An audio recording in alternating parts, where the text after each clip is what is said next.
We need 1 year to discuss this. And since time is also relative, we compress the 1 year into 3 minutes. Religions are cause of divisions. Islam is supposed to be a deen, not a religion. Deen is a path to be at one with the one. Once you make it into a religion, then it's yet another divisive. And when it occurred, when this, if you like, that wonderful events of the few hundred years or few thousand years from the Abrahamic time until Muhammad was, so it was a corrective move. That look here, we are all the same. The Quran is full of it. Tell the people who accept the book. What is the book? It's a path that if you read it correctly with your inner sight, then you are at one with what you are reading. Then you are a walking Quran. So if it is a path, then it only brings about unity between diversity and enmity. There couldn't be anything more than the warring factions of the Arabs.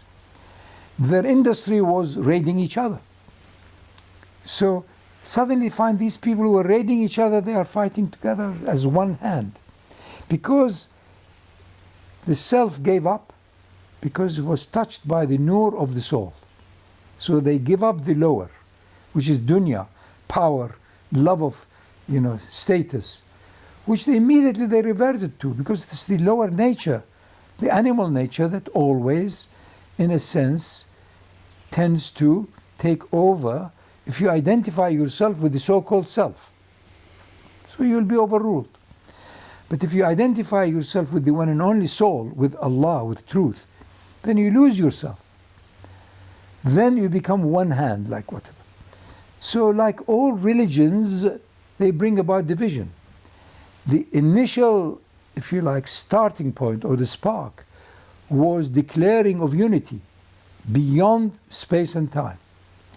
And if that unity beyond space and time is grasped by whoever is within space and time, then it is harmony.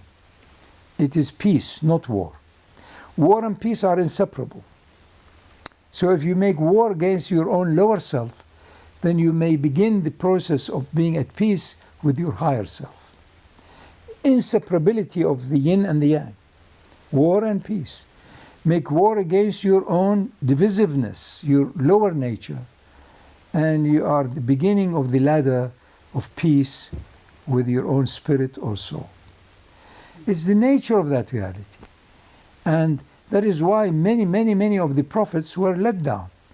And the greater were the prophets, the greater were, if you like, their difficult times.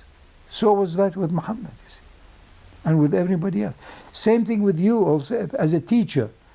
The greater is your true awareness of truth, the more you will be put into difficulty because of your expectations. You expected your family to understand it, they won't.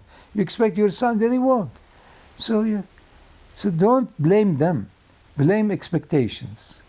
And therefore, truth is elusive to most people, because most people identify themselves with their projects. My part. Look how much I've helped others. How many orphans I did. How much contribution. No. These were all bribery. God is not bribable. It gives you something, use it for that and move on. And don't blame. Say, when I was wealthy, everybody looked up to me. Everybody wanted your wealth. They want you. There is no you. The you is only the profile that others perceive of you. So, at best, as a true awakened, semi-awakened spiritual being or a Muslim or whatever, at best, you're practicing to sing the original song of oneness. And if they hear it, they love it, Bismillah, Allah has made them. And if they leave you, say, Allah has spared me, I can now wander in the nature and talk to the butterflies, or whatever. So otherwise you say, oh, when I had it, what do you mean? So no prophet ever of any consequence was not denounced by maximum number of people. So therefore the Sufi movement, they say, no, we want the essence of our deen. We want the light of our deen. We want to be transformed by our deen. Not all the time in the kindergarten of the madrasa. No, we have done that. We are accountable. I want to be transformed to a point where I am not deformed. In other words, I want to be at one with my own soul, with the spirit, with the light of God in me.